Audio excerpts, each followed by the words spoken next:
Comment répondre à un appel d'offres de diagnostic de performance énergétique? Vous êtes un spécialiste du DPE, vous souhaitez vous lancer sur les appels d'offres et répondre notamment aux demandes des collectivités. Bon, on va voir dans cette vidéo comment répondre à un appel d'offres dans votre domaine. Je me présente, je m'appelle Mohamed, j'ai créé le site akonia.fr et la chaîne YouTube du même nom pour aider les petites entreprises à répondre efficacement aux appels d'offres et marchés publics. Donc cette vidéo va vous présenter les éléments pour répondre à un appel d'offres dans le domaine du DPE. Cette proposition est forcément généraliste. Pour chaque marché auquel vous souhaiterez répondre, il convient d'utiliser les éléments, mais de les personnaliser aux exigences de l'acheteur et aux caractéristiques de votre entreprise, bien évidemment. Donc pour répondre à un appel d'offres, vous allez télécharger le dossier de consultation des entreprises, le lire et l'analyser, et fournir un certain nombre de documents. Ces documents, on en a deux catégories, les pièces de la candidature d'un côté et les pièces de l'offre de l'autre. Les pièces de la candidature vont permettre à l'acheteur d'évaluer vos capacités professionnelles et techniques et financières, et donc démontrer que vous pouvez bien répondre au marché. Pour cela, vous devrez compléter un formulaire DC1 et un formulaire DC2, ou alors un DUM, et puis fournir un certain nombre de pièces administratives comme des attestations ou des certificats. Avec ces pièces de la candidature, vous allez fournir également des pièces de l'offre, donc un acte d'engagement, une offre financière qui prend la forme d'un devis, et un mémoire technique pour démontrer comment vous allez réaliser la prestation et avec quels moyens. Toute la partie candidature est traitée dans une formation gratuite qui est disponible sur le site akonia.fr avec le lien en dessous de cette vidéo dans la description, où vous pourrez notamment récupérer les modèles de formulaire DC1 et DC2 ainsi qu'un modèle de note de présentation. Dans cette vidéo, on va surtout évoquer le mémoire technique puisque c'est la partie centrale de votre réponse et c'est l'élément qui demande le plus de temps.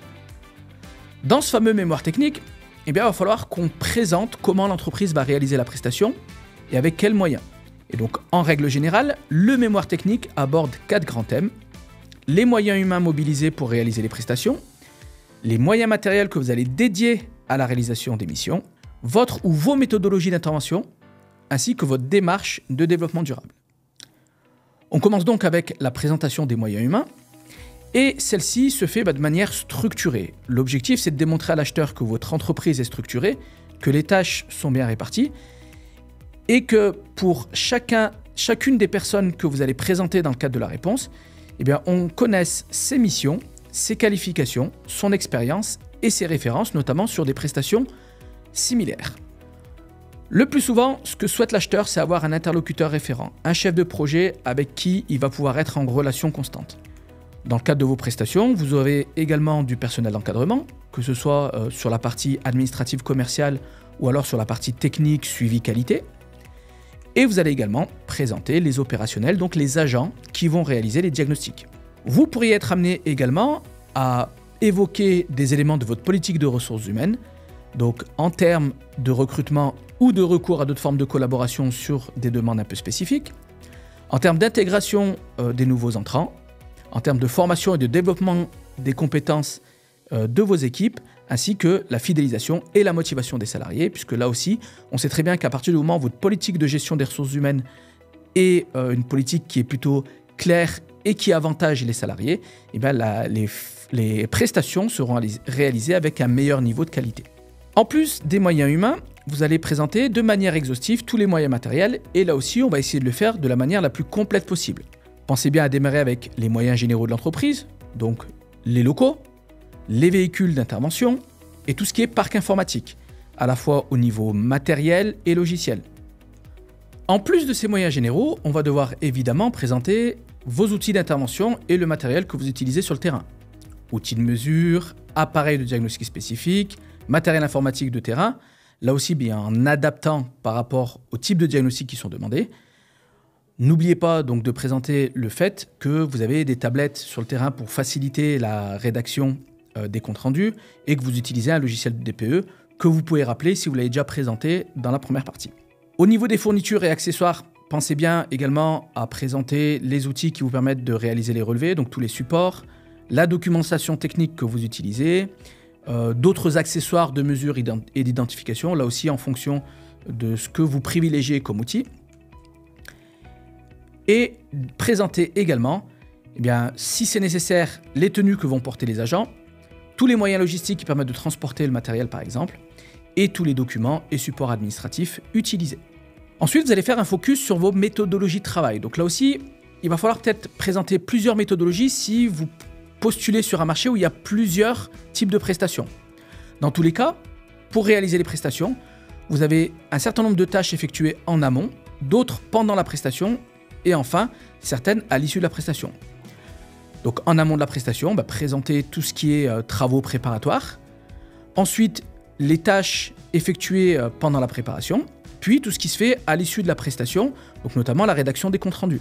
Pour chacune des étapes, il est important de présenter les moyens matériels et les moyens humains que vous mobilisez, les différentes tâches réalisées, les objectifs de chaque phase, ainsi que le délai sur lequel vous vous engagez à réaliser ces prestations. Si on est sur des accords cadres, vous allez devoir également présenter votre méthodologie de gestion des commandes, donc comment, à partir du moment où l'acheteur vous envoie un bon de commande, comment vous mettez en place la prestation. Donc là aussi, il va être important de préciser qui fait quoi, comment, pourquoi et en combien de temps sur chacune des étapes.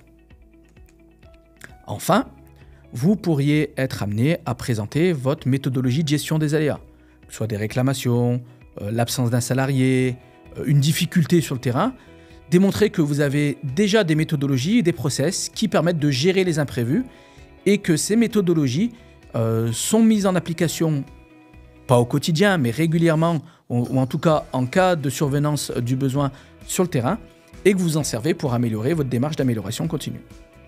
Dernier point qu'on va évoquer dans le cadre d'un mémoire technique dans le domaine du DPE, c'est votre démarche de développement durable, puisque ça devient un critère de notation qu'on remarque de plus en plus sur les appels d'offres. Donc il faut évoquer comment globalement votre entreprise prend en compte les aspects sociaux et environnementaux dans le cadre de son activité. Politique d'achat, gestion des déchets, limitation des déplacements, formation, sensibilisation des équipes, développement local, insertion professionnelle. Ce sont certains thèmes qu'on peut aborder dans cette partie-là. C'est encore plus efficace si ces éléments-là sont reliés au marché. Donc vous allez pouvoir présenter à la fois ce que vous faites sur le plan global, mais également dans le cadre du marché. Voilà donc plusieurs éléments qui vont vous permettre de répondre efficacement à un appel d'offres dans le domaine du diagnostic de performance énergétique. Si jamais vous avez des questions, n'hésitez pas à les poser en commentaire, je me ferai un plaisir d'y répondre. Pour aller plus loin sur les appels d'offres, découvrir 5 astuces pour monter des dossiers gagnants en une demi-journée, poser vos questions et obtenir des réponses à ces questions, récupérer votre kit de démarrage sur les marchés publics, rendez-vous sur le site akonia.fr pour suivre une formation gratuite. Si la vidéo vous a été utile, n'hésitez pas à cliquer sur le bouton j'aime et à vous abonner pour pouvoir profiter de plus d'astuces et de conseils.